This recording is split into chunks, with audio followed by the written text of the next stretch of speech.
السلام علیکم ورحمۃ اللہ وبرکاتہ۔ اعوذ باللہ السمیع العلیم من الشیطان الرجیم من حمزہ ونفخہ ونفثہ۔ بسم اللہ الرحمن الرحیم۔ محترم دوستوں، بزرگوں، ساتھیوں اور نوجوان ساتھیوں، نوجوان بچیوں، آج عید المومنین یعنی خطبہ جمعہ ہے۔ خطبہ جمعہ کا عنوان ہے نکاح کی ضرورت و اہمیت۔ زوجیت، جوڑا ہونا اللہ تعالیٰ کے قوانین فطرت میں سے ہے جو اللہ تعالیٰ نے اپنی مخلوق و کائنات میں اختیار فرمائے ہیں، اور قوانین فطرت میں سے زوجیت ایک ایسا عام ضبط ہے جس سے کوئی جہاں خالی نہیں، خواہ انسانوں کا جہاں ہو یا حیوانات اور نباتات کا جہاں ہو۔ اللہ رب العالمین کا فرمان گرامی ہے وَمِن كُلِّ شَيْءٍ خَلَقْنَا زَوْجَيْنِ لَعَلَّكُمْ تَذَكَّرُونَ، سورہ ذاریات آیت نمبر 9۔ اور ہر چیز سے ہم نے جوڑے بنائے تاکہ تم نصیحت پکڑو۔ اور اللہ رب العالمین نے ارشاد فرمایا سبحان الذی خلق الازواج کلھا مما تنبت الارض ومن انفسهم ومما لا يعلمون، سورہ یاسین آیت نمبر 30/6۔ پاک ہے وہ ذات جس نے تمام جوڑے پیدا فرمائے اس سے جو زمین اگاتی ہے اور لوگوں کے اپنے نفسوں سے، اور اس سے بھی جو لوگ نہیں جانتے۔ نوجوان ساتھیوں، نوجوان بچیوں، زوجیت وہ اسلوب ہے جو اللہ تعالیٰ نے تولد و تناسل، نسل چلانے کے لیے اور زندگی جاری رکھنے کے لیے اختیار فرمایا ہے۔ اللہ تعالیٰ نے میاں بیوی میں سے ہر ایک کو ایسے انداز میں پیدا فرمایا ہے اور تیار کیا ہے کہ دونوں اس مقصد تولد و تناسل کو پورا کرنے کے لیے مصروف عمل ہیں۔ اللہ رب العالمین کا ارشاد گرامی ہے یا ایھا الناس انا خلقناکم من ذکر او انثی، سورہ حجرات آیت نمبر 13۔ اے لوگو، ہم نے تمہیں مذکر اور مؤنث سے پیدا فرمایا ہے، یعنی مرد اور عورت سے پیدا کیا ہے۔ اور ارشاد باری تعالیٰ ہے یا ایھا الناس اتقوا ربکم الذی خلقکم من نفس واحدۃ وخلق منها زوجها وبث منهما رجالا كثيرا ونساء، سورہ نساء آیت نمبر 1۔ اے لوگو، اپنے رب سے ڈرو جس نے تمہیں ایک جان سے پیدا فرمایا ہے اور اسی سے اس کی بیوی کو پیدا کیا ہے، اور دونوں سے بہت سارے مردوں عورتوں کو پھیلا دیا۔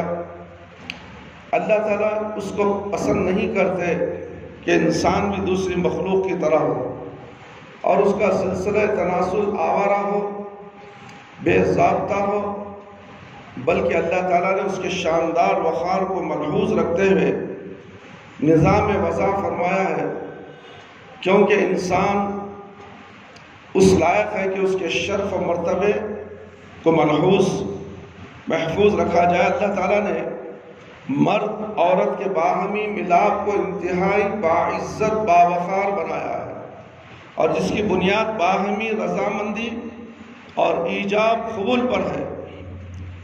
پھر علی الاعلان ہونا، گواہوں کی موجودگی بھی ضروری قرار دی ہے تاکہ یہ بات واضح ہو جائے کہ فلاں مرد فلاں عورت کے ساتھ متوسل نکاح کیے ہوئے ہیں اور یہ دونوں ایک دوسرے کے لیے ہو گئے ہیں۔ اس طریقے سے اللہ تعالیٰ نے نسل انسانی کو پرامن طریقہ دیا ہے اور اسے ضائع ہونے سے بچا لیا ہے، عورت کو اس ذلت اور رسوائی سے بچا لیا ہے کہ وہ ہر چرنے والے، منہ مارنے والے کے لیے مباح اور حلال ہو، اور پھر خاندان، آل اولاد کے سر پر ماں کی محبت اور باپ کی شفقت کو نگران بنا دیا ہے۔ بس اس محفوظ قلعے میں انسان اچھی پرورش پاتا ہے.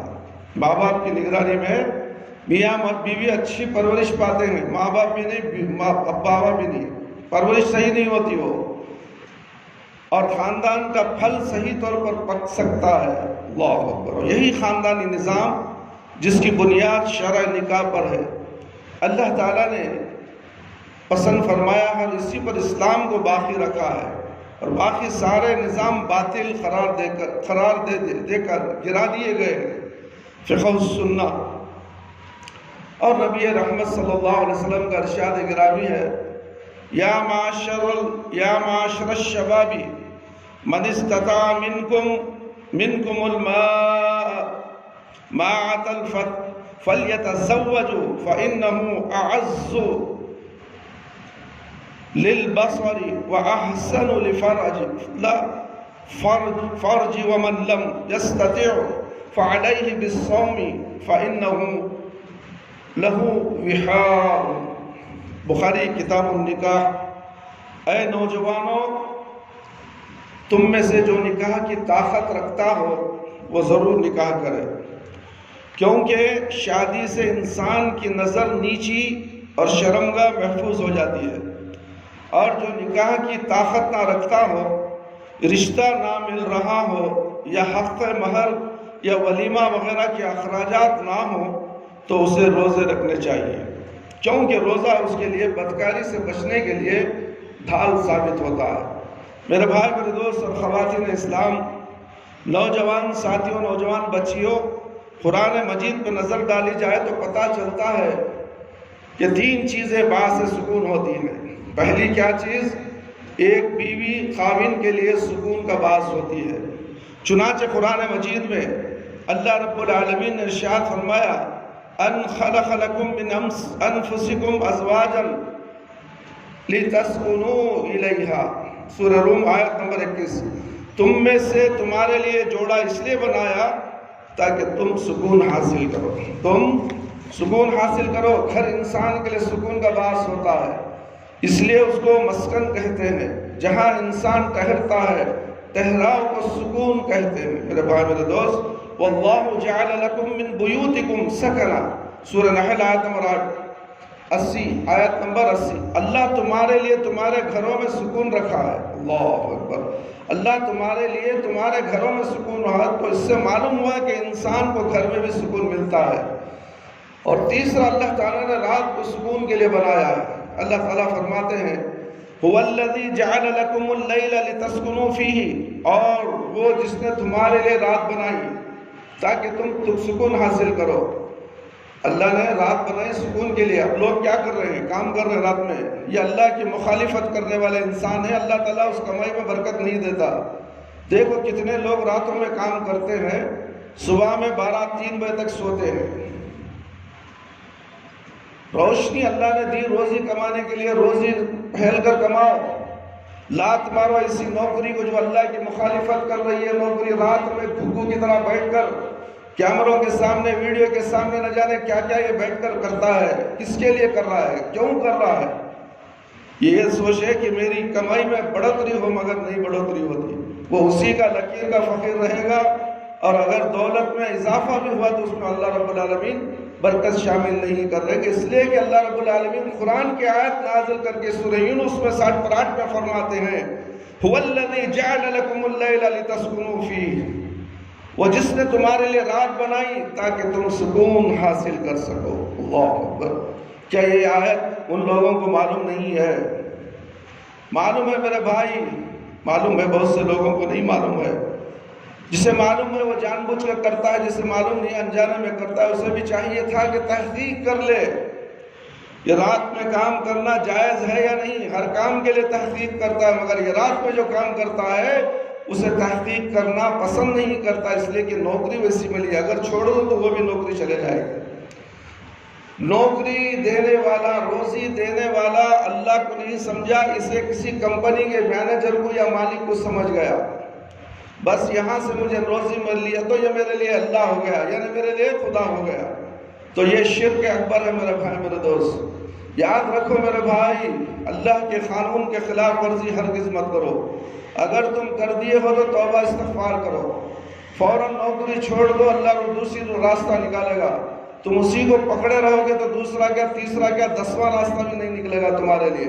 اس لیے میرے بھائی، وہ جس نے تمہارے لیے رات بنائی تاکہ تم سکون حاصل کرو، تو معلوم ہوا کہ 3 چیزیں سکون کا باعث ہوتی ہیں: گھر، بیوی اور رات۔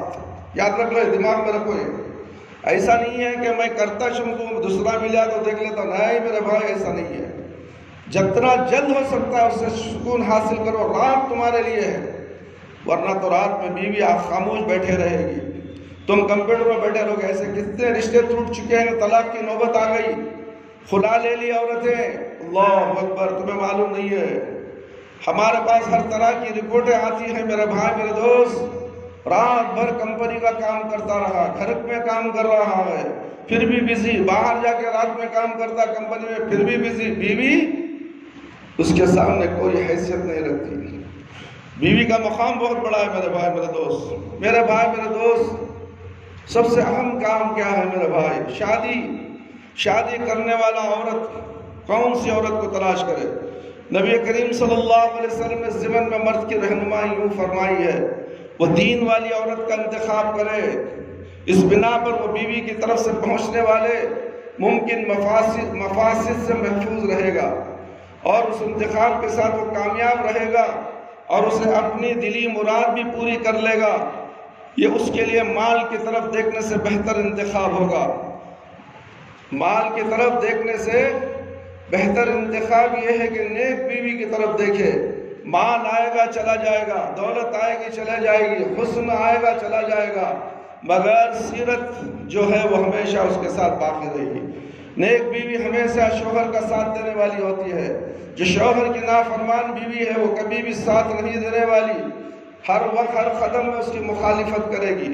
تو میرے بھائی میرے دوست، جب آدمی نبی معظم صلی اللہ علیہ وسلم کی رہنمائی پر عمل کرے گا تو اس کی حالت ان لوگوں سے بہتر ہوگی جو عام طور پر فقط مال، خاندان، خوبصورتی چاہتے ہیں، اور ان کے ہاں دینداری آخری مقصود العین ہوتی ہے۔ اگر عورت میں پائی گئی تو بھی ٹھیک، نہ پائی گئی تو بھی ٹھیک، درست۔ جبکہ نبی کریم صلی اللہ علیہ وسلم نے فرمایا، وقال رسول اللہ صلی اللہ علیہ وسلم، تنکح المرأة لأربع، لمالها ولحسبها ولجمالها ولدينها فاظفر بذات الدين تربت يدك۔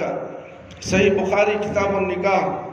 رسول صلی اللہ علیہ وسلم نے فرمایا، عورت سے عام طور پر 4 چیزوں کی بنیاد پر شادی کی جا سکتی ہے۔ اس کے مال، خاندان، خوبصورتی اور دینداری کی وجہ سے تیرے دونوں ہاتھ خاک آلود ہو، دین والی کے ساتھ کامیابی حاصل کر۔ 4 میں سے 2-3 کو ہٹاؤ، مال، دولت، خوبصورتی کو ہٹاؤ۔ ایک چیز کیا ہے؟ دینداری۔ اس عورت میں دینداری ہے، وہ تمہاری صحیح بیوی ہے، وہ تمہارا ساتھ دینے والی ہے، دنیا میں بھی ساتھ دے گی، تمہارے مرنے کے بعد بھی تمہارے لیے دعا کرے گی۔ قال رسول اللہ صلی اللہ علیہ وسلم، الدنیا متاع وخیر ما متاعها المرأة الصالحة۔ جیسا کہ رسول صلی اللہ علیہ وسلم نے فرمایا، دنیا سارے کا سارا ساز و سامان ہے، اس میں سے بہترین متاع نیک بیوی ہے۔ بہترین متاع یعنی کہ ساز و سامان اس کی نیک بیوی ہے۔ جب بیوی صالحہ عورت ہوگی تو خاوند کو ساری دنیا میں یہی سب سے زیادہ پیاری لگے گی۔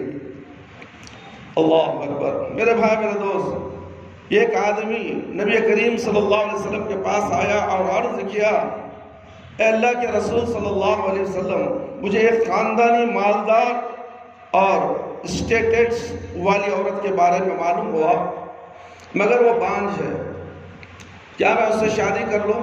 تو آپ صلی اللہ علیہ وسلم نے منع فرما دیا۔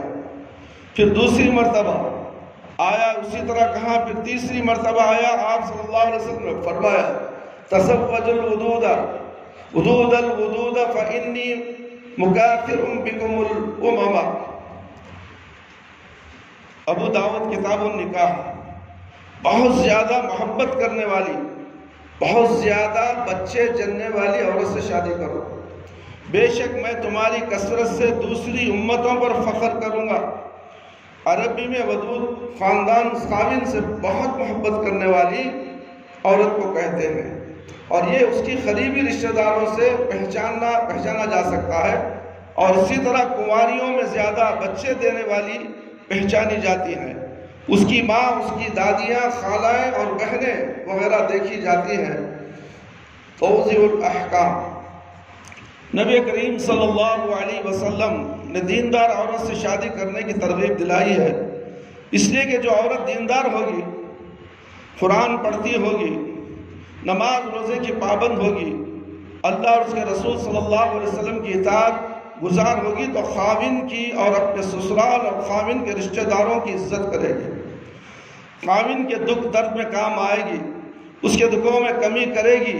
لیکن جو عورت مالدار ہوگی، اپنے ساتھ گاڑی اور فرنیچر، فریج اور نہ جانے دوسرے کیا کیا چیزیں ہیں جو خرافات ہیں، لہو الحدیث یعنی ٹی وی، بینڈ باجا، میوزک کے آئٹمز لے کر آئے گی، تو دوسری چیزیں لائے گی، تو وہ چودرانی مرد کی بات کہاں مانے گی؟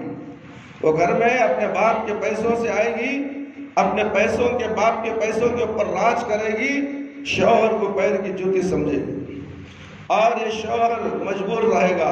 کیوں؟ جہیز لے لیا، گاڑی لے لیا، گھر لے لیا، بنگلہ لے لیا، نہ جانے کیا کیا لے لیا۔ اب جو عورت بولے گی وہی کرنا پڑے گا۔ اب اسے چھوڑ کے جائے گا تو کہاں جائے گا؟ اتنا سب عیش و آرام ہے گھر کے اندر، بیوی کو چھوڑے گا بیوی کا غلام بن جائے گا۔ میرے بھائی، میرے دوست، اس طرح جو عورت اونچی ذات کی ہوگی وہ مرد کو ذلیل و رسوا کیے رہے گی، اور جو عورت حسن و جمال والی ہوگی اس کے ناز نخرے مرد کیسے پورے کر سکے گا؟ وہ تو مرد کی تکلیفوں میں اضافہ کرتی چلی جائے گی۔ اس لیے نبی کریم صلی اللہ علیہ وسلم نے دیندار عورت کو ترجیح دینے کا حکم دیا ہے۔ نیک اور صالحہ بیوی جنتی ہوتی ہے، جنتی ہوتی ہے، جنتی ہوتی ہے، اگرچہ بد شکل ہو، اور بد فطرت عورت مرد کے لیے عذاب ہے، اگرچہ وہ خوبصورت ہو۔ میرے بھائی، میرے دوست، اللہ کے نبی صلی اللہ علیہ وسلم کی باتوں پہ ذرا غور کرو۔ اگر ہم اپنے لڑکے کے لیے شادی نکاح کے لیے لڑکی دیکھنے جاتے ہیں تو سب سے پہلے اس کی خوبصورتی، اس کے مال، اس کی دولت، اس کا بیلنس، اس نے، اس کے باپ نے اس کے لیے کیا چھوڑ رکھا ہے، گھر بار ہے، مال دولت سے ہے، اور ہمیں کیا دینے والا ہے، ہمیں کیا فائدہ ہونے والا ہے، فائدے کی طرف نظر رہے گی۔ مگر عورت کی سیرت، عورت کی نیک نیتی، عورت نیک ہے یا نہیں؟ کیا عورت کو قرآن پڑھنے آتا ہے؟ نہیں آتا، تو پھر لے کے کیا کرو گے؟ سر پر پتھر ڈالو گے۔ میرے بھائی، میرے دوست، اس کے ہاتھ میں ڈگریاں ہوں گی، انجینئر ہوگی، بڑے بڑے ڈگریاں ہاتھ میں لیے ہوئی، مگر اسے قرآن کا ایک لفظ پڑھنے نہیں آتا، تو پھر وہ گھر میں کیا جنت بنائے گی خواب؟ وہ تو گھر کو جہنم بنا دے گی۔ ہر ہمیشہ لڑائی جھگڑا ہوتا رہے گا، جھگڑا ہوتے ہوتے چند مہینوں یا سال کے اندر اللہ اکبر کیا ہوگا؟ اس کے بعد طلاق، خلا، کہانی ختم، لاکھوں کروڑوں روپے شادیوں میں خرچ کر دیے میرے بھائی میرے دوست۔ اس کے بعد آن کے آن میں طلاق اور خلا سامنے آ کر کھڑا ہو جاتا ہے۔ ہم سمجھتے ہیں کہ بڑی شان سے شادی بھی فلانا، کیا لوگ جمع تھے معلوم تمہیں کی نہیں ایسو؟ نہیں حضرت، کام تھا ذرا، نہ اس کے اثر نہیں ہے، آن دیکھنا تھا بھی منظر تمہیں۔ 3 مہینے کے بعد وہی شخص ملتا ہے، کیا بھئی ایسا ہوگا؟ قصہ بچی آپ کو گھر میں بیٹھ گئی، اور کیا بھی اتنی شاندار سے شادی کرے؟ نہیں، نکمہ نکل گیا، نوشو، کچھ کماتا نہیں، کھاتا نہیں، اپنے بیوی کے مال کے اوپر زندگی گزارنے لگا۔ اللہ اکبر۔ میرے بھائی، ایسے رشتے بہت سے ٹوٹ جاتے ہیں۔ جو دینداری کو ترجیح نہیں دے گا وہ فطروں میں مبتلا ہو جائے گا۔ اس لیے اللہ کے نبی صلی اللہ علیہ وسلم نے یہی تو فرمایا، اگر تمہارے پاس کوئی رشتہ لڑکی کا ہو یا لڑکے کا ہو لے کر آئے تو پہلے یہ تحقیق کرو کہ وہ دیندار ہے، اللہ اور اللہ کے رسول صلی اللہ علیہ وسلم کی اطاعت و فرما برداری کرتا ہے، کہیں مشرک تو نہیں ہے، کہیں بدعتی تو نہیں ہے۔ اللہ اکبر. سوچو میرے بھائی آج کیا کیا یہ طریقہ سوچنے کا آج نہیں ہے. ایک ان پڑھ جاہل ہے، لڑکی پڑھی لکھی ہے، ایک ویلڈر ہے، کام کر رہا ہے، روز 2000 روپے کماتا ہے. باپ کہتا ہے ماں سے چل دے دیں گے، 2000 روپے گئے، 2000 روپے کمانا روز کون ہے. نماز بعد میں پڑھ لیتا، چھوڑو نہ کہیں کو سبھی بچی جا کر اچھا رہی تو بس نہیں. اگر ایسے خیالات میں اگر تم بچی کو دے دو گے، اس جاہل کے حوالے کرو گے، تو یہ بھی بے نماز نمازی کی وجہ بے نمازی ہو جائے گی. وہ تو نماز پڑھنے دے گا ہی نہیں. اس لیے لڑکا بھی دیندار ہو، قرآن و سنت کے مطابق زندگی گزارنے والا ہو، اللہ اور اللہ کے رسول کی پہچان ہو، اور قرآن کا تعلیم یافتہ ہو، اسے قرآن پڑھنے آتا ہو. اگر اسے قرآن نہیں پڑھنے آئے گا تو پھر اس گھر میں برکت نہیں. ایک طرف سے قرآن، ایک طرف سے بند. لڑکی قرآن پڑھے گی، لڑکا بیٹھ کر دیکھتا رہے گا. لڑکا بیٹھ کر دیکھتا رہے گا، میری جورو پڑھ رہی ہے، بس گھر میں برکت آ گئی، مجھے کیا ضرورت ہے پڑھنے کی. تو بغیر قرآن پڑھے کے اس دنیا سے چلا جائے گا. یہ مرے گا تو بغیر قرآن کے ہی چلا جائے گا. تو اللہ رب العالمین سے قیامت کے دن پوچھے، یہ سب کچھ تھا تیرے پاس، نمازی تھا، دیندار تھا، توحید پرست تھا، کیا تو نے قرآن مجید کو کبھی پڑھا ہے؟ تو میرے بھائی، میرے دوست اور نوجوان ساتھوں، جتنے لوگوں کو قرآن نہیں پڑھنے آتا، اپنے گریباں میں منہ جھانک کر دیکھو تو صحیح. ہم ایک کام کرتے ہیں تو پھر دوسرا نیا کام کیا ہے، اسے تحقیق کر کر اس نئے کام کو حاصل کرنے کی ایڑی چوٹی کا زور لگا دیتے ہیں. ہم نماز پڑھنا سیکھ لیے، توحید پرست ہو گئے. اللہ نے کیا کہا ہمیں معلوم نہیں. وہ کتاب قرآن ہے، مجید ہے. وہ قرآن پڑھو گے تو اللہ نے کیا کہا. قرآن کا ایک لفظ 10 نیکیاں دیتا ہے تمہیں. یہ 10 نیکیاں لینے سے تمہیں محروم ہو چکے ہو، تو پھر کیسے تمہارے شادی کے آباد کی زندگیاں اچھی ہوں گی. سوچو میرے بھائی، میرے دوست، وہ تو آئے گی پڑھنے والی نیک بیوی کو تو تم نے تلاش کر لیا، اور نیک بیوی کو تلاش کر لیا. لڑکا تو جاہل ہے مگر کمانے والا ہے، مال کو ترجیح دی، دین کو، وہاں بھی دین کو ہی ترجیح دینا ہے. لڑکا دیندار ہے، نماز کا پابند ہے، ایک اللہ کی عبادت کرتا ہے، ایک نبی صلی اللہ علیہ وسلم کی اطاعت کرتا ہے. اگر روزی میں کمی بیش ہو تو الحمدللہ، شادی کے بعد روزی میں برکتیں اللہ دینے والا. دونوں کی نیتوں کو دیکھ کر اللہ رب العالمین برکتیں دیتا ہے. میرے بھائی، میرے دوست، اللہ اکبر کبیرہ. بدصورت عورت نیک سیرت کی وجہ سے مرد کو جنت میں لے جائے گی. میری عمر 25 برس تھی. ایک ضروری واقعہ ہے، میں آپ کے سامنے ذکر کر رہا ہوں. میری عمر 25 برس تھی جب میں امریکہ آیا. یہاں آئے ہوئے 15 برس ہو گئے. اچھے وہ دن تھے جب قانونی ویزا نہ ہونے کے باوجود جاب مل جاتی تھی. گرین کارڈ کے لیے پیپر میرج کا عام رواج تھا. امریکی عورتیں ڈالروں کے لالچ میں معینہ مدت تک طلاق سے منحرف ہو جاتی. نوبت جھگڑے تک پہنچتی تو گرین کارڈ منسوخ کروانے کا کہہ کر بلیک میل کرتی، بچے پیدا کرتی، شوہر کی کمائی پر عیش کرتی اور اس کی گردن کا توق بن جاتی. اس قسم کے واقعات نے مجھے خوف زدہ کر دیا. ویسے بھی جعلی شادی سے اللہ کا خوف لائق تھا.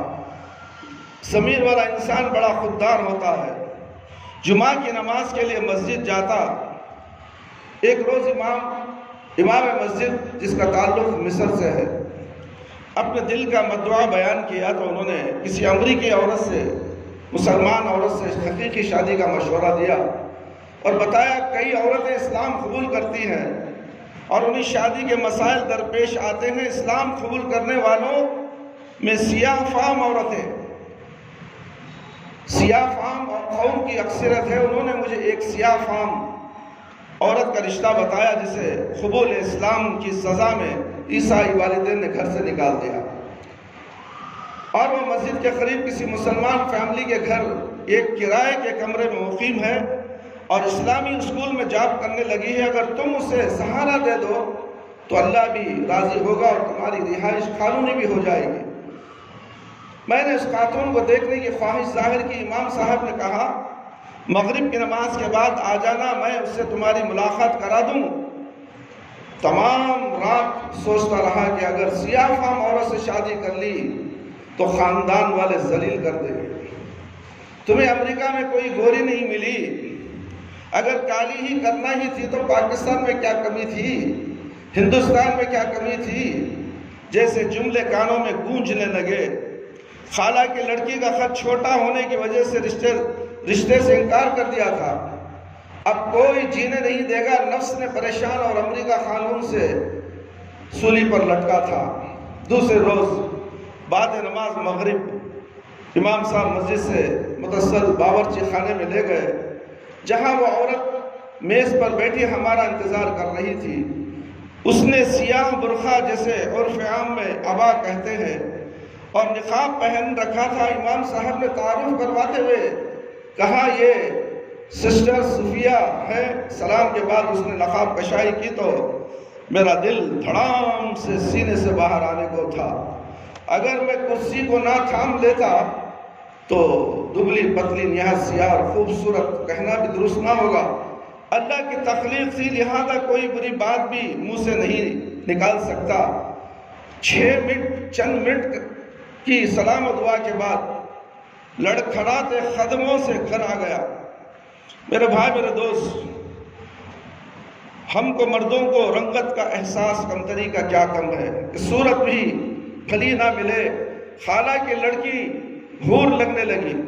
اللہ نے مجھے اچھے قد و قامت صورت سے نواز رکھا تھا۔ دل اور دماغ کی جنگ میں آخری جیت دماغ کی ہوئی۔ سوچا گھر والوں سے خفیہ شادی کر لوں، گرین کارڈ حاصل کرتے ہی طلاق دے دوں گا۔ ان دنوں گرین کارڈ 1 سال کے دوران مل جاتا تھا۔ امام صاحب سے ہاں کر دی اور یوں 2 ہفتے بعد جمعہ کے بعد ہمارا نکاح کر دیا گیا۔ امام صاحب ہاں، میں صفیہ کو لے کر اپنے فلیٹ میں آ گیا۔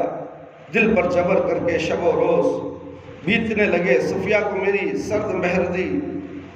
سرد مہری کا اندازہ ہو چکا تھا، مگر اس نے کبھی حرف شکایت نہ کی۔ ہم دونوں اپنی جاب پر چلے جاتے، شام کو لوٹتے۔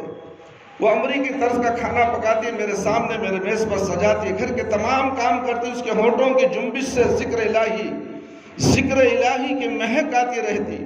کوئی فضول بات یا بحث نہ کرتی، میرے اکڑے لہجے پر خاموش رہتی۔ پر وہ قرآن میری خدمت، پردہ قرآن میری خدمت، خاموش، صبر و سکون سب کو دیکھ کر میرا دل گھبرا جاتا۔ صورت کے علاوہ کوئی برائی ہو تو میں اسے تنگ کر سکوں، جو کل کو طلاق کا سبب بن سکے، مگر کچھ ایسی بات ہاتھ نہ لگی، مجھے اس سے محبت نہ ہو سکی۔ ہاں البتہ 4 ماہ بعد میری جاب ختم ہو گئی۔ نئی جاب کے لیے کوشش شروع کر دی اور اس میں 2 ماہ کا عرصہ بیت گیا۔ اس دوران صفیہ اکیلی کمانے والی تھی، مجھ پر بے روزگار کو گھر بٹھا کر کھلاتی تھی، محنت کرتی اور مجھے بھی حوصلہ دیتی۔ ایک میں تھا کہ شرمندگی سے اسے کسی دوست کے ہاں دعوت پر لے جانے سے کتراتا تھا۔ انہی دنوں ایک قریبی دوست کا بیوی سے جھگڑا چلتا رہا، نوبت طلاق تک آ گئی۔ اس کی بیوی خوبصورت تھی مگر مغرور، بدزبان، مہمانوں کے سامنے شوہر کو ذلیل کر دیتی تھی۔ اس کی بدولت دوست کو گرین کارڈ ملا تھا۔ نفروں کا یہ عالم کہ مہمانوں کے سامنے ٹانگ پر ٹانگ رکھے اپنے شوہر کی طرف دیکھ کر کہتی، یہ جانتے ہیں میں کس قسم کے ماحول سے آئی ہوں؟ یعنی اپنے میکے کی عمارت کا رول ڈالتی، اپنے باپ دادا کی جائیداد کا رول ڈالتی۔ وہ غریب جی حضوری میں گھر بچاتا تھا۔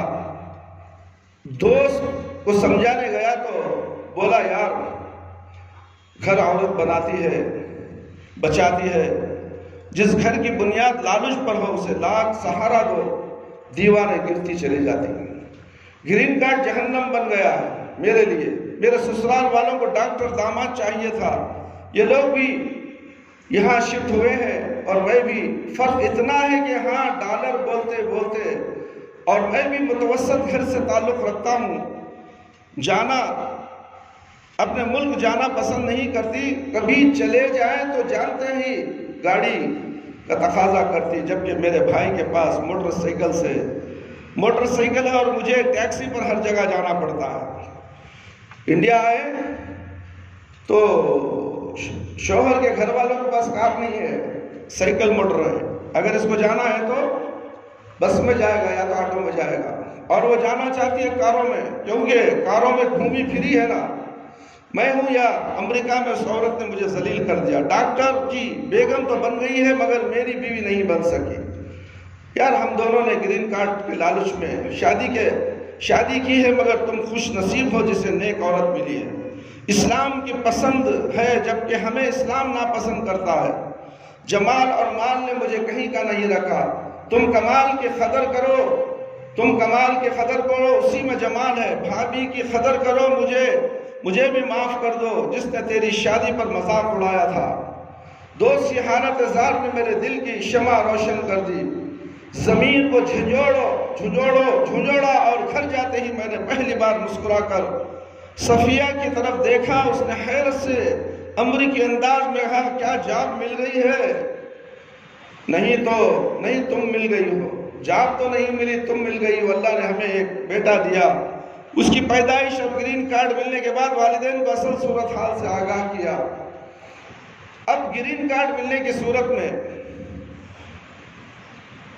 ہندوستان آ سکتا ہوں مگر نہیں، ہم تینوں والدین کو وقتی دکھ ہوا، مگر پوتے کا سن کر خون نے جوش مارا اور ہماری آمد کے منتظر رہنے لگے۔ جاب بھی مل چکی تھی، 1 ماہ کی چھٹی پر وطن گئے۔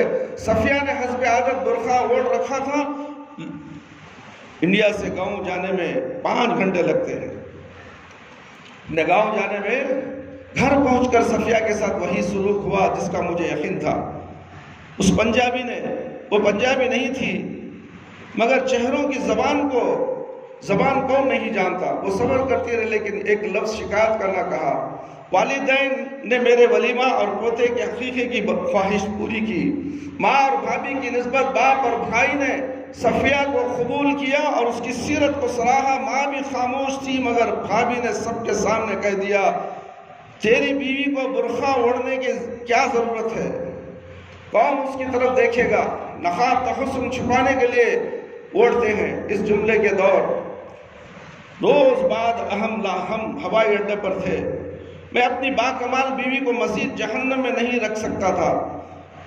میں اکثریت کو جمال و مال کی ہوس ہے۔ لڑکی کا رشتہ لینے جاتے ہیں تو بڑی معصومیت سے کہتے ہیں کہ جمال و مال کی ہوس ہے، لیکن رشتہ لینے جاتے ہیں تو بڑی معصومیت سے کہتے ہیں ہمیں کچھ نہیں چاہیے، نہ حسن نہ جہیز ہی کا لالچ ہے، بس لڑکی نیک اور فرما بردار ہو۔ لڑکی کو دیکھتے ہی ارادہ بدل جاتا ہے اور پھر کبھی لوٹ کر اس گھر میں نہیں جاتے، لڑکے سے زیادہ لڑکے کے گھر والوں کو حسن و مال کا لالچ ہوتا ہے۔ صفیہ نے اپنی سیرت سے مراد دل مو لیا مگر میرے گھر والوں کو قائل نہ کر سکے۔ بھابھی جیسی بد زبان کو اس گھر میں مقام حاصل ہے، مگر صفیہ اپنی صورت کی وجہ سے وہاں 1 ماہ بھی خوش نہ رہ سکی۔ گرین کارڈ کا لالچ جہنم بھی ہے اور جنت بھی۔ میرے دوست کے لیے جہنم ثابت ہوئی اور میرے لیے جنت، مگر اس جنت کو پانے کے لیے قربانی دینا پڑتی ہے۔ میں نے سیرت کو صورت پر ترجیح دی ہے۔ اپنا دین دنیا بچا لے۔ آج میرے بھائی ایسا مت بیٹھو، ادھر آؤ، صف میں آؤ، شادی محل میں نہیں بیٹھو، ادھر آؤ جی، قبلے کی طرف منہ کرو، تم کدھر ہو؟ بیان ادھر چل رہا، ادھر شادی میں آپ کو دعوت کو بیٹھتے رہو، سب بیٹھ گئے نا۔ انا للہ و انا الیہ راجعون۔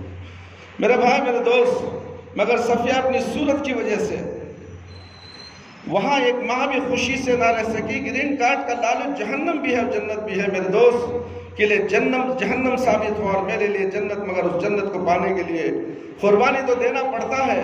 میں نے سیرت کو صورت پر ترجیح دیتے ہوئے اپنا دین و دنیا بچا لی۔ آج میرے 3 بچے ہیں، ماں کے ہمراہ اسلامی اسکول چلاتے ہیں، بیٹیاں اپنی ماں کی صورت پر ہیں۔ ماں، میں دعا کرتا ہوں کہ اے اللہ میری بیٹیوں کو مجھ جیسا لالچی شوہر مت بنا دینا۔ جس کے نکاح کی بنیاد گرین کارڈ ہے نہ کہ اللہ کا خوف۔ مومن عورتوں کی کرامت۔ قال رسول اللہ صلی اللہ علیہ وسلم من رزقه اللہ امرأۃ صالحۃ فقد اعانہ علی شرط دینہ فلیتق اللہ فی السطر الباقی۔ الحاکم، اسے البانی نے صحیح کہا ہے۔ رسول اللہ صلی اللہ علیہ وسلم کا فرمان گرامی ہے، جسے اللہ نے صالح بیوی عطا کی، جسے اللہ نے صالح بیوی عطا کی، گویا اس کے نصف ایمان کی تکمیل میں اللہ نے اس کی مدد کی ہے، بس اسے باقی نصف ایمان کے بارے میں اللہ سے ڈرنا چاہیے۔ جب مرد کی بیوی نیک ہے تو یقیناً اللہ کی طرف سے نصف دین میں تعاون ہے، اس پر اللہ کی تعریف کرے، اللہ کا شکر ادا کرے جس نے اسے اس نعمت کی توفیق دی ہے، اس لیے کہ جب وہ اس کی طرف دیکھتا ہے تو اسے وہ خوشکن اور اچھی لگتی ہے، اور اس کا حق پہنچاتے ہوئے ہمیشہ اس کے لیے بن سور کے رہتی ہے، تاکہ اس کا خاوند ہمیشہ اسے اچھی حالت میں دیکھے۔ میرے بھائی، میرے دوست، محبت سے پیش آنے والی عورت اس سے شادی کرے۔ معقل بن یسار رضی اللہ عنہ سے روایت ہے، نبی کائنات صلی اللہ علیہ وسلم نے فرمایا تزوج الودود الودود فإنی مکاثر بکم الامم۔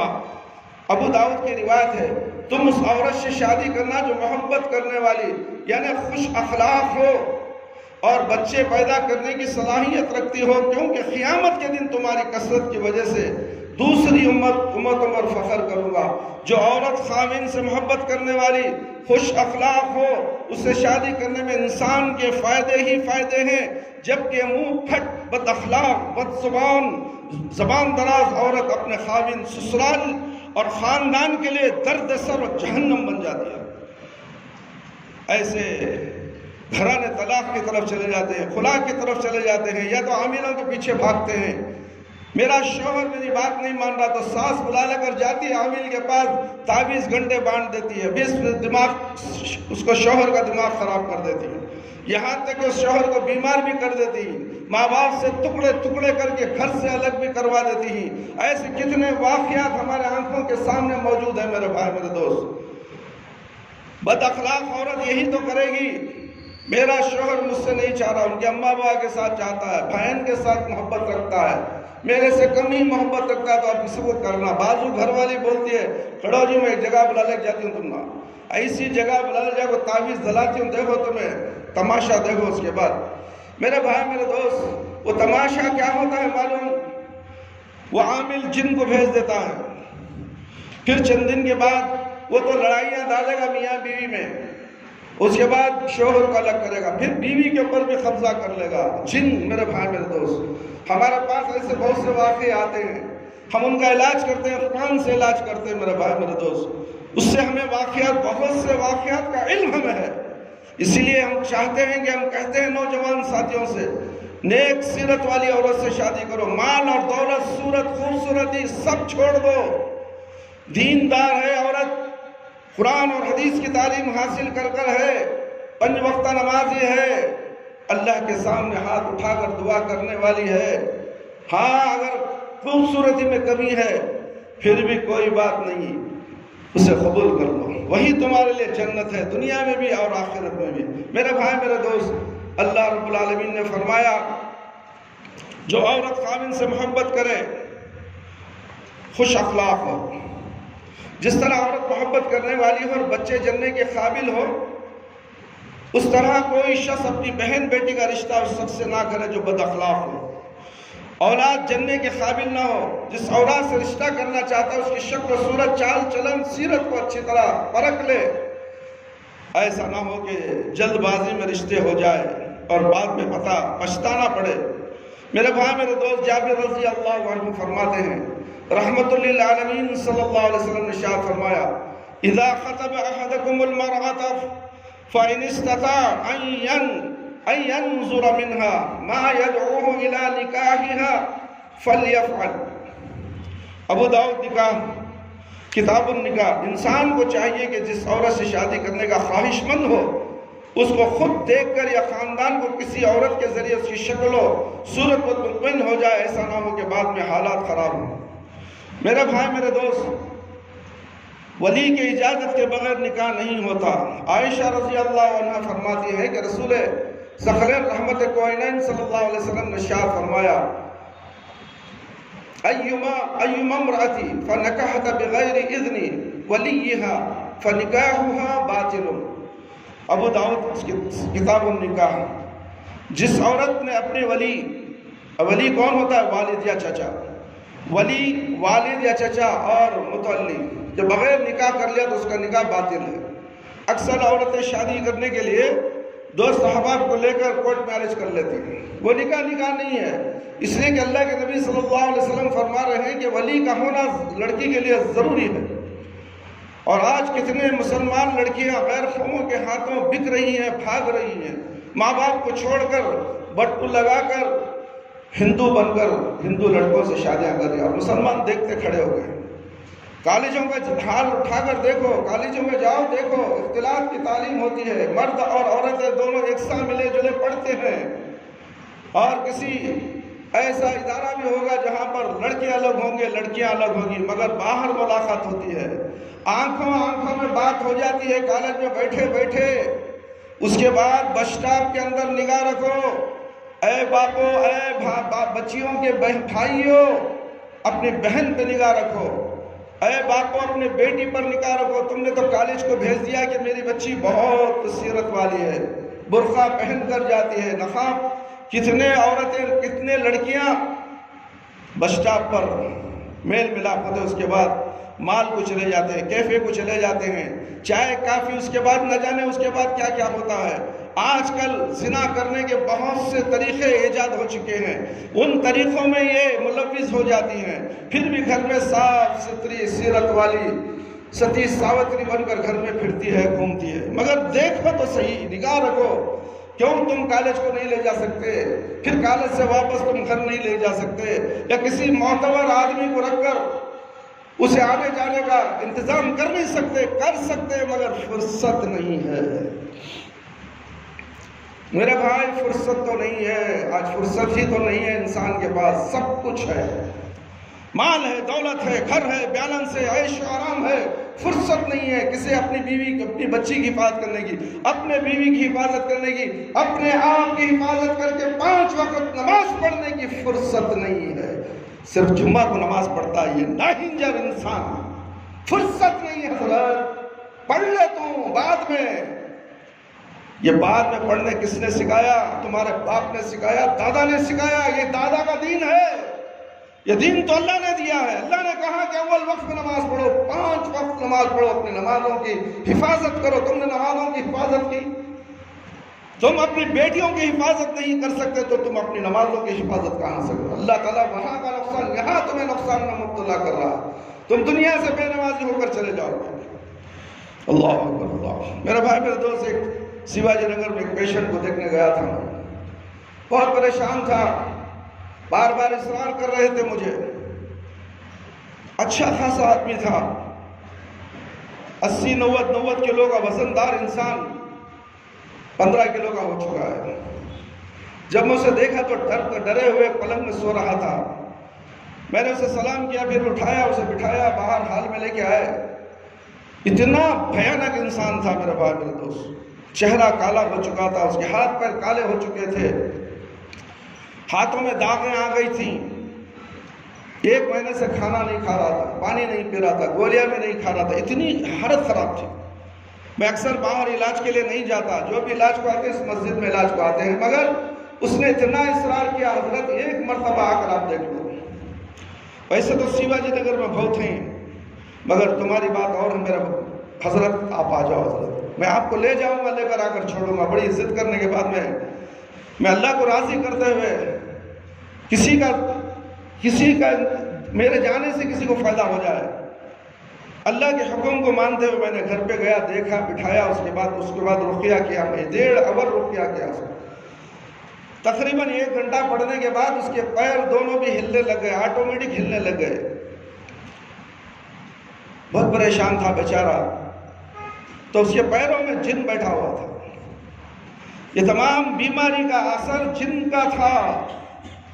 تو اس نے کہا کہ میں نے جب 1.5 آور ہو گئے تو اس کے چہرے پہ پانی مار کے دم کر کے پھر اس کو ہوشیار کیا تو پریشان ہوا، بہت حیرت زدہ نگاہ سے مجھے دیکھتا رہا، مگر میں نے پوچھا کہ تمہیں کیا تکلیف ہوئی؟ مجھے کیا بھی معلوم نہیں ہوا حضرت۔ تمہیں پیر میں تکلیف تھی؟ نہیں ہوا، پیر کو گڑگے کو بھی زوردار پکڑا ہوا تھا اور پیر ہل رہا تھا اس کا۔ تمہارا پیر ہل رہا تھا یا خود تم ہلا رہے تھے؟ اس نے کہا مجھے کچھ بھی معلوم نہیں۔ اس کا مطلب یہ ہوا میرے بھائی میرے دوست، اس شخص کو کچھ نہیں معلوم۔ جب رقیہ کرتے وقت جو انسان کی کیفیت طاری ہوتی ہے وہ صرف جادو کی ہوتی ہے یا تو شیطان کے عاصب کے اثر کی وجہ سے ہوتی ہے، اور اسے عاصب کا اثر تھا۔ میں نے اس شخص سے پوچھا آپ نے نماز پڑھ کے کتنے مہینے ہوئے؟ اس نے کہا کہ سال گزر گئے، مجھے یاد نہیں کب نماز پڑھے۔ اللہ اکبر اللہ۔ نام کیا پوچھا؟ اس کے بعد میں نے ایاس کہا۔ میرے بھائی میرے دوست، میں نے اس سے کہا ایاس بھائی بڑی دکھ بھری داستان ہے تمہاری، موت کے قریب تم کھڑے ہو، تم موت۔ میرے بھائی میرے دوست یہ الفاظ میں نے اسی کے گھر میں اسی کے بیوی کے سامنے اور اسی کے بھائی کے سامنے کہے۔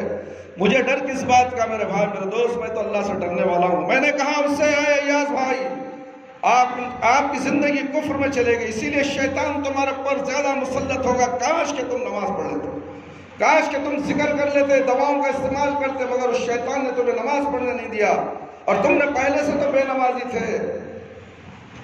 میرے بھائی آج میں آپ سے کہتا ہوں کہ فوراً توبہ کرو۔ اس شخص نے فوراً توبہ توبہ توبہ استغفر اللہ واتوب الیہ توبہ کیا اس نے، اور اس سے کہا کہ کل سویرے سے تم نماز پڑھنا ہے۔ یعنی کہ گھر بالکل مسجد کے بازو ہے مگر چلنے کی طاقت نہیں ہے، قوت ہے گویا ہی چلے گئی ہے، قوت طاقت چلے گئی ہے اس کی۔ کیوں؟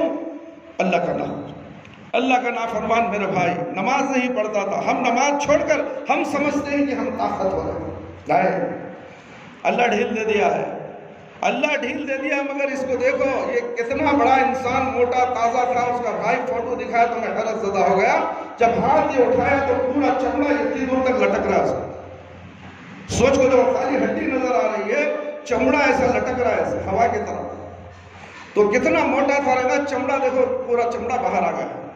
تو بولنے کا مقصد ہے اپنے جسم کی قوت پر، اپنے توانائی پر کبھی زور مت دو، گھمنڈ مت کرو میرا بھائی میرے دوست۔ یہ طاقت اللہ نے دی ہے، یہ طاقت اللہ نے دی ہے اللہ کی عبادت کرنے کے لیے۔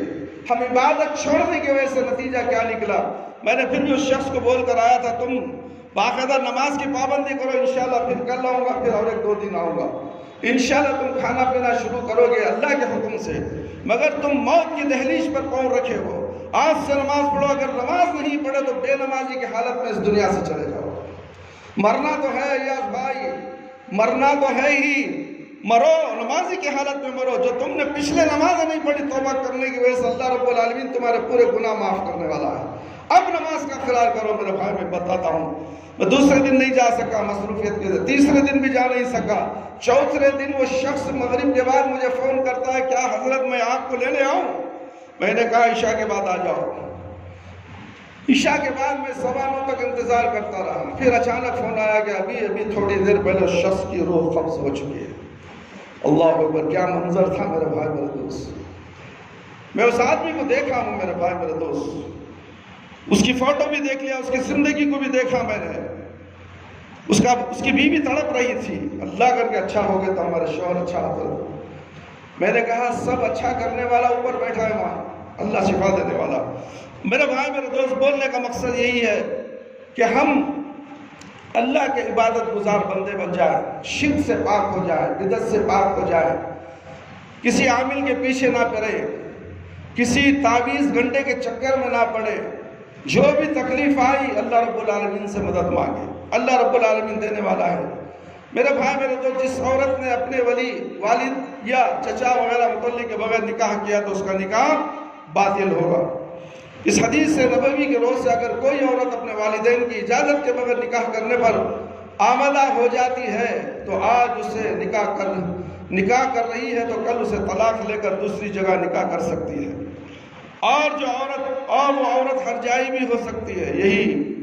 یہ بھی ذہن نشی کر لے کہ ولی کو چاہیے کہ جب کسی جگہ سے نکاح کا پیغام آئے تو اپنے بہن بیٹی سے پوچھ لے کہ فلاں لوگ تیرے رشتے کے خواہش مند ہیں، وہ ایسی طبیعت کے مالک ہیں، بتا تیرا کیا خیال ہے۔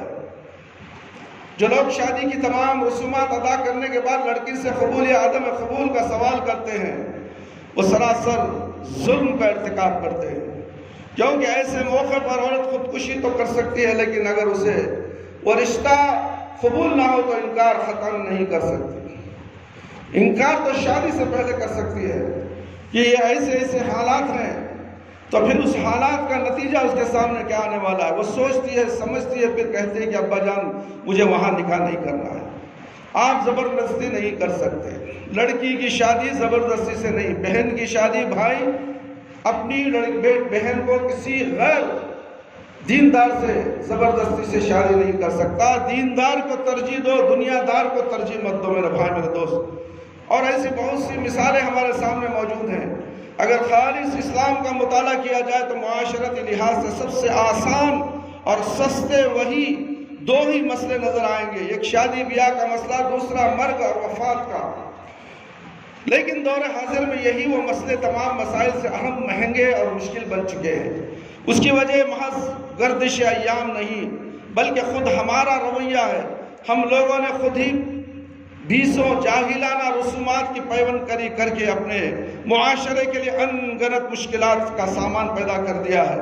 شادی خواہ لڑکے کی ہو یا لڑکے کی، منگنی سے لے کر بارات اور ولیمے اور رخصتی کے بعد بھی جاہلانہ رسومات پوری کرنے کے لیے بچے اور بچی کی پیدائش کے ساتھ ہی تیاریاں شروع کر دی جاتی ہیں۔ گویا بچوں کی دھوم دھام سے شادی کرنا ہی زندگی کا نصب العین سمجھا جاتا ہے، اور جب تک مکمل وسائل اور لاکھوں روپیوں کا انتظام نہ ہو جائے تب تک بچوں کی شادی کی طرف متعلق توجہ ہی نہیں دی جاتی، اور نہ ہی اس بات کی پرواہ کی جاتی ہے کہ زیادہ تاخیر سے شادی کرنے کی وجہ سے بچوں میں اخلاقی خرابیاں جنم لیتی ہیں۔ میرے بھائی میرے دوست، نکاح کی بات پکی کرنے کا دوسرا نام منگنی ہے، جیسے عربی زبان میں خطبہ کہتے ہیں۔ منگنی عرب معاشرے کا ایک علاقائی رواج تھا، اس میں کوئی خلاف شرعی بات نہ تھی، اس لیے نبی کریم صلی اللہ علیہ وسلم نے بھی اسے برقرار رکھا۔ جیسے کہ پچھلے باب میں منگنی سے متعلق مسائل میں مسئلے سلسلے کی روایات موجود ہیں، اس لیے نکاح سے پہلے منگنی کرنا بلا شبہ جائز ہے۔ اس کا طریقہ یہ ہے کہ لڑکا یا اس کے والدین لڑکی کے اولیاء اس کے ساتھ شادی کی بات چیت اور تاریخ وغیرہ مقرر کرنے کے لیے جمع ہو جائے۔ اس موقع پر مہمان برکن آنے والوں کی مہمان نوازی حسب حیثیت ضروری کرنی چاہیے، مگر ہمارے ہاں منگنی کے اس مختصر طریقے کو رسم و رواج کی بھینٹ چڑھا کر اتنا طویل اور پیچیدہ اور مہنگا بنا دیا گیا ہے کہ ایک منگنی پر اٹھنے والے اخراجات سے بلا مبالغہ بیسیوں غریب بچوں کے نکاح بآسانی کیے جا سکتے۔ صرف منگنی پر خرچ ہونا، منگنی پر اتنا خرچ کیا جاتا ہے کہ 200 لڑکیوں کی نکاح ہو جائیں گی غریبوں کی۔ منگنی کے موقع پر لڑکے والے مٹھائی کے ٹوکرے اور لڑکی اور اس کے اہل و عیال کے لیے دیگر بے شمار تحائف لے کر جانا ضروری سمجھتے ہیں۔ پھر تمام رشتہ داروں جن میں بہت سے غیر محرم بھی ہوتے ہیں کی موجودگی میں لڑکے اور لڑکے کو سونے چاندی کی انگوٹھیاں پہنائی جاتی ہیں، اور یہ رسم اتنی ضروری سمجھی جاتی ہے، اس کے بغیر منگنی کو منگنی ہی نہیں سمجھا جاتا۔ حالانکہ منگنی کے باوجود لڑکی اور لڑکا کا غیر محرم ہے، الا یہ کہ ان کا نکاح ہو جائے۔ نکاح سے پہلے لڑکا اور لڑکی دونوں زیادہ سے زیادہ دوسرے کو بس ایک نظر دیکھ سکتے ہیں، اس سے زیادہ نہیں میرے بھائی میرے دوست۔ اس لیے انہیں ایک دوسرے کے ساتھ بٹھا دینا، پھر مختلف رسومات پوری کرنا، غیر محرم مرد اور زن کے آزاد آنا، اختلاط کا ماحول پیدا کرنا، اور پھر اس کی ویڈیو بنا کر ہر خاص و عام میں دکھانا، صاف ظاہر ہے کہ سب چیزیں اسلامی تعلیمات کے منافی ہیں۔ اسی لیے منگنی کے موقع پر کی جانے والی ان چیزوں کے جواز کا فتویٰ نہیں دیا جا سکتا۔ اسی طرح ہمارے ہاں منگنی کے لیے یہ بھی ضروری سمجھا جاتا ہے کہ لڑکی والے بھی اسی طرح لاؤ لشکر وسیع پیمانے پر تحائف کے ساتھ لڑکے والوں کے ہاں جائیں، اور پھر وہی عمل دہرایا جائے جو پہلے بھی کیا جا چکا ہے۔ جبکہ اسلام ایسی فضولیات کی بالکل اجازت نہیں دیتا میرے بھائی میرے دوست۔ نوجوان ساتھیوں، نوجوان لڑکیوں، نوجوان بچیوں، اور پھر وہی بالکل اجازت نہیں دیتا۔ منگنی اول تو نکاح کا حصہ نہیں، منگنی اول تو نکاح کا حصہ نہیں، اس لیے یہ کوئی ضروری نہیں۔ لیکن اگر منگنی کرنا بھی ہو تو سادہ طریقے سے دونوں گھرانے شادی کی بات چیت طے کر لیں، اور ان تمام رسومات سے بچنے کی کوشش کریں جو اس موقع پر ہمارے ہاں کی جاتی ہیں۔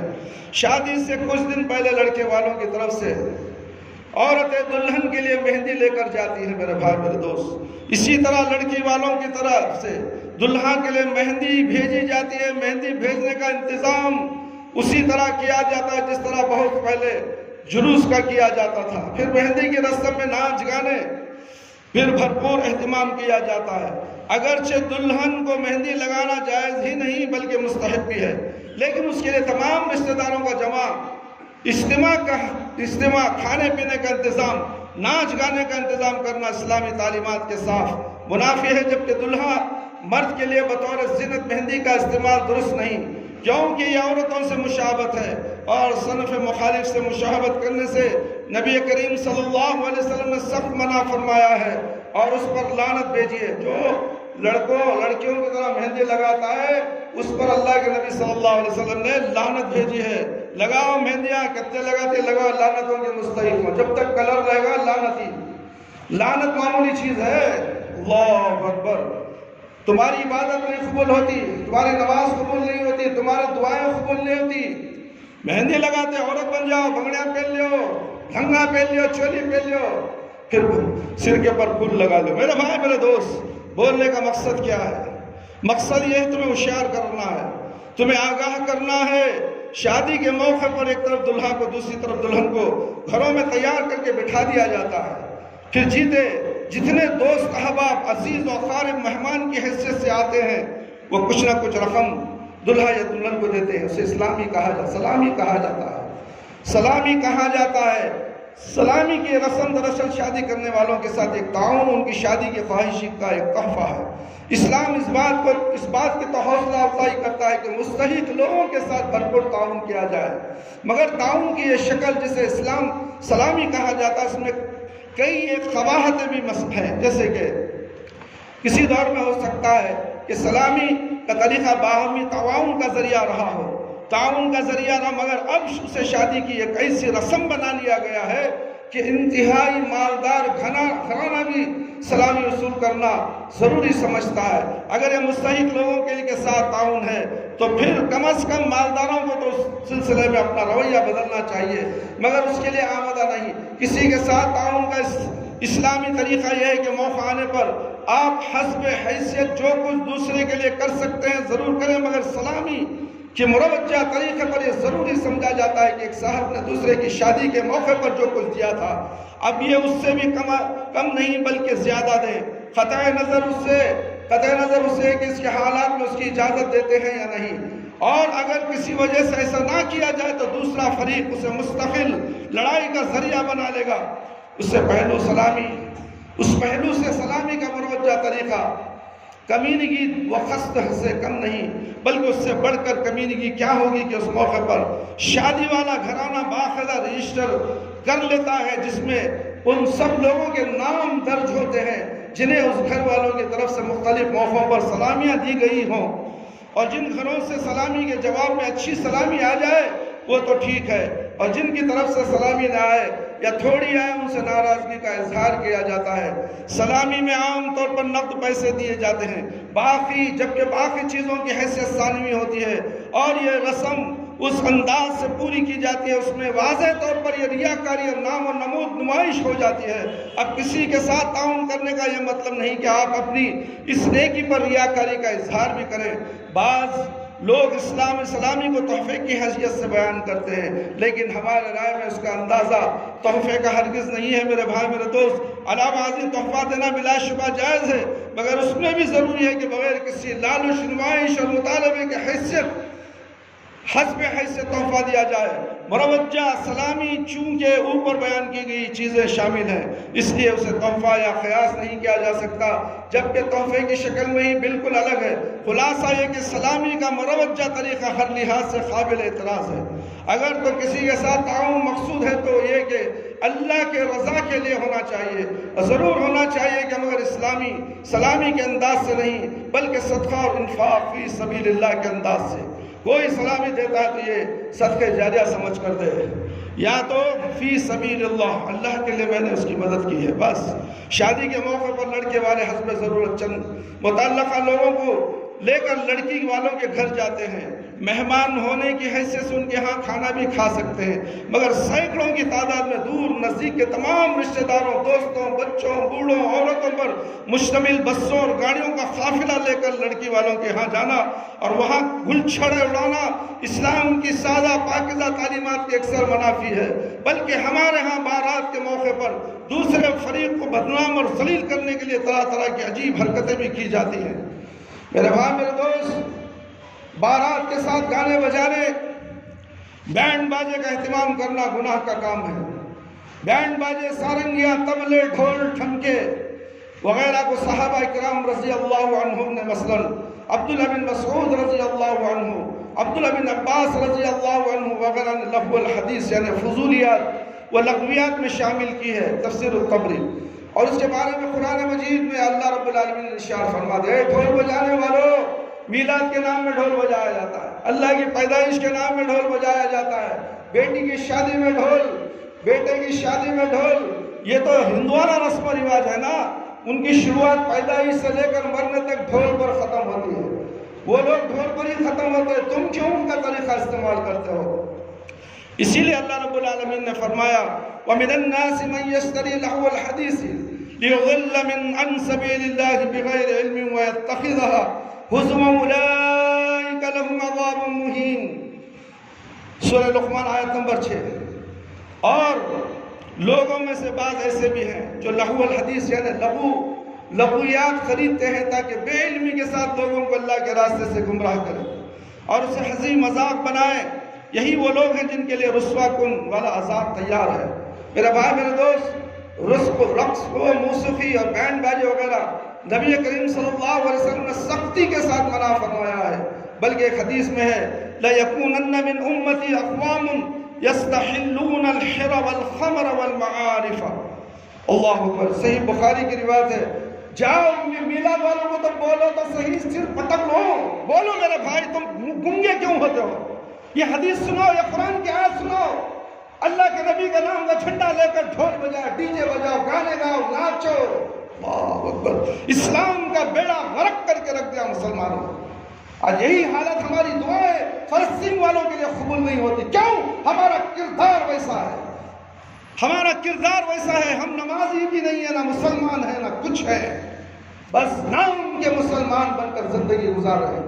برائی دیکھے تو روکنے کا حکم ہے، روکنے کی طاقت نہیں ہے تو دل سے نفرت تو کرو، نفرت تو کرو، اس میں شامل مت ہو جاؤ۔ انا للہ و انا الیہ راجعون۔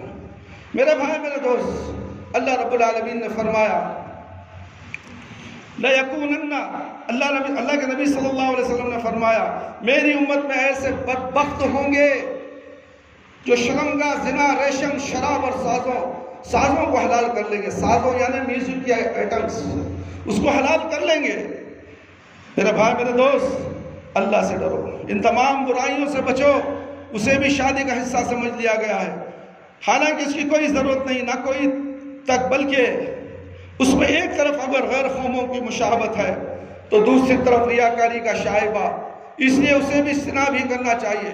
میرے بھائی، میرے دوست، آتش بازی خواہ شادی بیاہ پر کی جائے یا کسی اور موقع پر اس میں اپنے سرمایہ کو اپنے ہاتھ سے نظر آتش کرنے والی بات ہے۔ شادی بیاہ کے موقع پر بعض لوگ پٹاخے اڑاتے ہیں، آتش بازی کا خصوصی مظاہرہ کرتے ہیں، جبکہ یہ بدترین کام کافر قوم محسوس کی مشابہت کرتے ہیں۔ جب بارات دلہن کو لے کے واپس گھر دلہا کے گھر آتی ہے تو اسے ایک کمرے میں بٹھا دیا جاتا ہے اور عورت کا منہ دیکھنے کے لیے عزیز و اقارب کی عورتیں جمع ہو جاتی ہیں۔ سب سے پہلے ساس یا خاندان کی وہ بوڑھی عورت بہو کا منہ دیکھتی ہے، اس کے ساتھ بہو کو منہ دکھلائی کی کوئی چیز پیش کرتی ہے۔ پھر اسی طرح دیگر عورتیں بہو کا منہ دیکھتی ہیں، اس کا کوئی چیز پیش کرتی ہے، جس کے پاس منہ دکھلائی کے لیے کچھ نہ ہو اسے منہ دکھلائی کے رسم میں شریک نہیں کرتے۔ اس رسم سے بھی بچنا چاہیے میرے بھائی، میرے دوست۔ اسی طرح خامن کے لیے بھی مباشرت سے پہلے منہ دکھلائی کا کوئی نہ کوئی تحفہ دینا ضروری سمجھا جاتا ہے، حالانکہ خامن جتنے چاہے تحائف سے نماز ہے مگر اسے رسم بنا لینا ضروری سمجھنا ہماری سمجھ سے باہر ہے۔ میرے بھائی میرے دوست، اللہ سے ڈریے، اللہ سے ڈریے میرے بھائی۔ پھر اس کے بعد کسی کا بچہ بہو کی گود میں بٹھا دیا جاتا ہے، کہا جاتا ہے کہ یہ نئی دلہن کی گود میں بچہ اس لیے بٹھایا جاتا ہے اس کی گود بھری ہو جائے۔ اللہ اکبر، اللہ اکبر۔ اس کا کہ بچہ گود میں بیٹھ گیا تو انہیں بچے والی ہو جاتی ہے اور دلہن بانجھ نہ نکلے۔ بہرصورت اب تو نبوت یہ اس جا رسید کہ گھر میں اگر چھوٹا بچہ نہ ہو تو جوان دیور یا جیٹھ دلہن بھابھی کی گود میں بٹھا دیا جاتا ہے۔ اللہ اکبر۔ دیکھیں دیور کوئی بٹھاتے نہیں، جوان دیور کو بٹھاتے نہیں بہو کے گود میں۔ دیکھو ابھی اللہ رب العالمین تو بتا رہے ہیں، اللہ کے نبی صلی اللہ علیہ وسلم کا شادی ہونے کے بعد دیور جیٹھ موت ہے، پردہ کرنا ضروری ہے۔ اور کتنے گھر ایسے ہیں دیور بھی وہاں چلتا ہے، جیٹھ بھی وہاں چلتا ہے، سب وہاں چلتی اور ایک دوسرے کو دیکھ رہی، مگر پردے کا حکم ہے، اس لیے کہ دیور کو بھی جیٹھ کو بھی موت کہا گیا۔ دیور کے سامنے بڑے بھائی کی ضرورت سامنے نہیں آ سکتی اور چھوٹے بھائی کی بیوی بڑے بھائی کے سامنے نہیں آ سکتی۔ میرے بھائی بولے تو آج جوائنٹ فیملی ایک ہی جگہ بیٹھ کر کھانا کھائیں گے، یہ بھی بالکل غلط طریقہ ہے۔ یہ طریقہ شادی سے پہلے گھر والے کھاتے ہیں، ٹھیک ہے، شادی کے بعد تو ان کا گھر الگ کر کے ان کی زندگی بسانا چاہیے تاکہ وہ بھی گھر والے بن جائیں، وہ بھی گھردار والے بن جائیں، مگر ایسا نہیں ہے۔ یہ پرانا رسم و رواج ہے۔ ہم سب ایک جگہ رہیں گے مرتے دم تک، ہمارے سے ہماری بیٹی ہماری بہو ہمارا بیٹا الگ نہ ہو۔ بیٹی کو تو رخصت کر دیں گے مگر بیٹوں کو گھر میں رکھیں گے، اس لیے کہ بیٹا کمانے والی مشین ہے، وہ مشین چلے جائے گی تو گھر خالی ہو جائے گا۔ بیٹے کو چھوڑنا نہیں چاہتے، بہو کو رکھیں گے پھر تکلیف بھی دیں گے، نہ جانے کیا کیا ہو جائے گا۔ میرے بھائی میرے بھائی، اسلامی شادیوں کو اختیار کرو، اس لیے کہ اسلامی شادیاں نبھنے والی ہیں۔ غیر اسلامی طریقے سے اگر تم شادی کرو گے تو اس میں اللہ رب العالمین کی تھوڑی بھی برکت نہیں، یہاں تک کہ جیٹھ دلہن بھابھی کی گود میں بٹھایا جاتا ہے اور جب تک دلہن اسے کوئی تحفہ نہ دے وہ بے غیرت اس کی گود نہیں چھوڑتا۔ حالانکہ اسلام تو غیر محرم کا چہرہ دیکھنے کی اجازت نہیں دیتا اور یہاں رسومات پوری کرنے کے لیے غیر محرم کو گود میں بٹھایا جا رہا ہے۔ بعض لوگ شادی کے دوسرے روز، بعض چوتھے روز دلہن کو واپس اپنے گھر لے آتے ہیں اور کچھ دن اسے گھر رکھنے کے بعد خاوند کو واپس اپنے گھر لے جانے کی اجازت دیتے ہیں۔ شادی کے بعد ضروری نہیں ہے کہ دلہن کو دوسرے روز یا چوتھے روز میکے روانہ کیا جائے، بلکہ یہ خود دلہا کی مرضی پر موقف ہے کہ وہ جسے مناسب سمجھے شادی کے بعد دلہن کو اس کے والدین سے ملاقات کے لیے جانے کی اجازت دے، بلکہ اگر دلہا کسی وجہ سے طویل عرصہ دلہن کو اس کے والد سے ملنے کی اجازت نہ دے تو پھر بھی دلہن پر اپنے شوہر کی اطاعت فرض ہے، کیونکہ اب اس کے ذمہ دار اس کے والد نہیں بلکہ اس کا شوہر ہے۔ تاہم شادی کے بعد عورت کو اس کے گھر والوں سے جتنا جلد ممکن ہو کہ ضرور ملانا چاہیے، کیونکہ ایک طرف اس کے گھر والے اس بات کے منتظر ہوتے ہیں کہ بیٹی سے پوچھیں کہ اس کے سسرال والے کیسے ہیں، اور دوسری طرف خود دلہن بھی اداس ہو کر انہیں ملنا چاہ رہی ہوتی ہے۔ اس لیے میرے بھائی میرے دوست اور خواتین اسلام، اور بہت سی رسم و رواج ہیں شادی کے اندر، وقت کی کمی کی وجہ سے میں اپنی بات ختم کر رہا ہوں۔ ایک بات ایسی تھی، قرآن سے بھی شادی کیا جاتا ہے، قرآن سے بھی نکاح پڑھایا جاتا ہے۔ یہ بہت طویل بات ہے، انشاءاللہ پھر آئندہ جمعہ آپ کے سامنے پیش کی جائے گی۔ اللہ رب العالمین سے دعا ہے کہ اللہ تعالیٰ مجھے اور آپ تمام کو ان تمام قرآن اور حدیث کی باتیں جو ہم نے شادی کے تعلق سے بتائی ہیں اسے سن کر آپ تمام سے گزارش کر جاتی ہے کہ اسلامی طرز کی شادی کو ترجیح دیں، غیر رسومات جتنے بھی ہیں اس سے بچنے کی کوشش کریں، اور جہیز ایک ناسور ہے میرے بھائی میرے دوست۔ جہیز کے جھگڑے میں جہیز لین دین ہرگز نہ کریں، جوڑا جہیز اسلام میں جائز نہیں میرے بھائی میرے دوست۔ اس کے تعلق سے اللہ کے نبی صلی اللہ علیہ وسلم کے دور میں صحابہ کے شادیاں کیسے ہوتے تھے، انشاءاللہ اس کا تعلق کیا تھا، کیوں تھا، آئندہ جمعہ انشاءاللہ آپ کے سامنے پوری تفصیل کے ساتھ بات کی جائے گی۔ اللہ رب العالمین ہمیں نیک بننے کی توفیق دے، ہمارے بچوں کو نیک بنائے، ہمارے بیویوں کو، ہمارے گھر والوں کو سب نیک اور صالح بنائے، کتاب و سنت پر چلنے والا بنائے۔ حقیقی مسلمان وہی ہے جو کتاب و سنت کو مضبوطی سے پکڑتا ہے۔ کتاب و سنت اسے معلوم نہیں ہے تو اس کے پاس دین ہی نہیں ہے، چاہے وہ مسلمان بن کر اپنے نام کو لیے ہوئے گھر گلی گلی پھرتا رہے، مسجدوں میں جاتا رہے، نمازیں میں پڑھتا رہے، مگر نماز اس کی قابل قبول نہیں ہے۔ نماز کے قابل قبول کے لیے شرط یہی ہے، توحید کا جاننا ضروری ہے۔ یاد رکھو میرے بھائی میرے دوست، جس کے بعد توحید نہیں۔ توحید کیا چیز ہے؟ یہ ایک اللہ کی عبادت، غیر اللہ کی نفی کرنا، یہ ایک اللہ کی عبادت کرنا، غیر اللہ کی عبادت نہیں کرنا۔ اس کے بعد پیارے نبی محمد صلی اللہ علیہ وسلم کی شریعت پر عمل کرنا، یہ توحید کہلاتا ہے۔ اگر بندہ اس طرح سے عقیدے میں مضبوط ہو جائے تو اس کے بعد اس کے لیے نماز پڑھنا فرض ہے۔ اگر یہ دو چیزیں نہیں ہیں، ایک چیز نہیں ہے، توحید اور رسالت امام صلی اللہ علیہ وسلم کی شریعت کو عمل نہیں کرنا چاہتا، وہ جتنے بھی نمازیں پڑھے، جتنے بھی حجیں کر لے، جتنے بھی خیرات کر لے، جتنے بھی نوافل پڑھ لے، نفل پڑھ لے، کچھ بھی پڑھ لے، اس کے لیے فائدہ نہیں ہے، مگر اس کی تسلی کے لیے وہ خود اپنے تسلی کو سمجھتا ہے کہ میں نماز ہوں۔ مگر اس نمازی کو یہ دیکھنا چاہیے کہ کیا یہ میری نماز ہے، یہ میری عبادت ہے، قبول ہوگی؟ کیا مولوی صاحب کی بات سن کر میں جو عمل کر رہا ہوں وہ صحیح ہے، یا اللہ کے نبی صلی اللہ علیہ وسلم کی بات سن کر عمل کروں وہ صحیح ہے؟ تمہارے مولوی کو اللہ کے نبی سے نہیں ملا سکتے، تمہارے غیر اللہ کو اللہ کے ساتھ نہیں ملا سکتے۔ اللہ کی ذات بہت بڑی ہے، بہت بلند ہے، اعلیٰ ہے، وہ شہنشاہ دو جہان عالم ہے۔ اس کا مقابلہ کون کر سکتا ہے؟ مردے کر سکتے ہیں؟ نہیں کر سکتے میرا بھائی میرا دوست۔ نبی کریم صلی اللہ علیہ وسلم کا مقابلہ کوئی ملا، مولوی، مفتی، پیر، علامہ جتنے بھی ہیں تم جن کی بات سن کر نماز پڑھتے ہو، عقیدے سے چلتے ہو، نبی کا مقابلہ نہیں کر سکتے۔ وہ ملا کی بات نبی کی بات سے دیکھو، ٹکرا رہی ہے تو نبی کی بات کو لے لو، ملا کی بات کو چھوڑو، یہی تمہارا صحیح دین ہے۔ اس طریقے سے تم دین حاصل کرتے آؤ گے تو صحیح راستے پر گامزن ہو جاؤ گے۔ صحیح راستہ کیا ہے؟ اہدنا الصراط المستقیم۔ ہم نماز میں پڑھتے ہیں، سورہ فاتحہ پڑھتے ہیں، سورہ فاتحہ ہم نے پڑھی ہے، مگر طریقہ کچھ اور ہے ہمارا۔ اہدنا، اے اللہ ہمیں سیدھی راہ دکھا، اے اللہ ہمیں سیدھی راہ دکھا، سیدھی راہ پہ چلا، مگر نماز کے بعد ٹیڑھی راہ پہ چلتا ہے۔ نماز پڑھتا ہے تو ٹیڑھی نماز پڑھتا ہے۔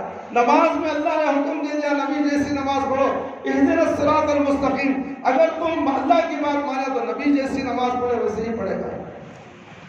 تو صراط مستقیم تو ہے ہی نہیں، تجھے سورہ فاتحہ تجھے فائدہ دیا ہی نہیں۔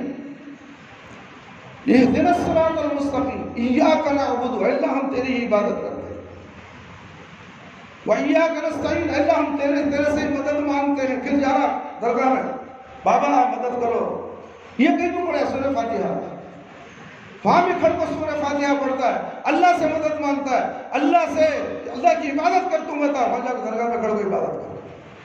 یہ کیا مطلب ہے میرے بھائی؟ پڑھنا کیوں ہے؟ کرنا کیوں ہے؟ تم پڑھتے ہو عمل کیوں نہیں کرتے؟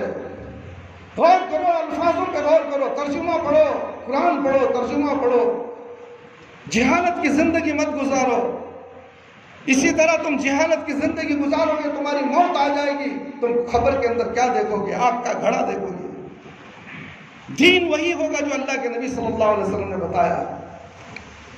میرے مولوی نے کہا، میرے مفتی نے کہا، میرے ملا نے کہا، یہ دین نہیں ہو سکتا۔ اگر وہ تیرے ملا نے کہا، تیرے مفتی نے کہا، تیرے حضرت جی نے کہا، اللہ نے جو کہا، اللہ کے نبی نے جو کہا، وہ تیرا ملا کہتا ہے تو سر آنکھوں پر۔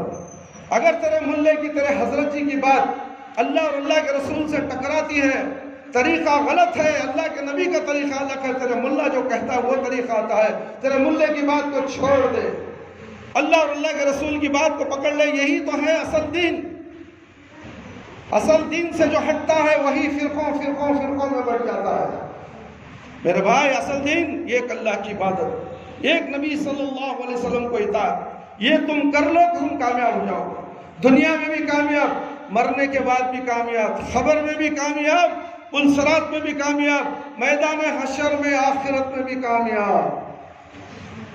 ورنہ تو کامیابی تمہارے قدم نہیں چومے گی۔ تم تسلی کے لیے سوچتے رہو کہ میں مسلمان ہوں، میں حضرت جی کے پیچھے چل رہا ہوں، میں مولوی صاحب کے پیچھے چل رہا ہوں، مولوی صاحب مجھے بچا لیں گے۔ نہیں، کوئی نہیں بچا۔ 1,24,000 پیغمبر ہاتھ جوڑے کھڑے رہیں گے اللہ کے سامنے، کوئی کسی کی مدد کرنے والا نہیں، کوئی کسی کی مدد کرنے والا نہیں۔ تو تمہارا ملا، مولوی، پیر، مرشد، فقیر کیسے مدد کر سکے گا؟ کبھی غور کیا اس بات پر؟ تم کرو غور، صحیح دین کی طرف آ جاؤ۔ اللہ تعالیٰ ہر مسلمان کو سچا پکا مسلمان بنائے۔ دین الہی کی طرف لے کر آئے، دین رسالت امام محمد صلی اللہ علیہ وسلم کی شریعت پر عمل کرنے والا بنائے اور خاتمہ بالخیر فرمایا۔ جب موت آئے تو ہمارا خاتمہ بالخیر ہو، ورنہ ہمیں کلمہ بھی نصیب نہیں ہوگا میرے بھائی میرے دوست۔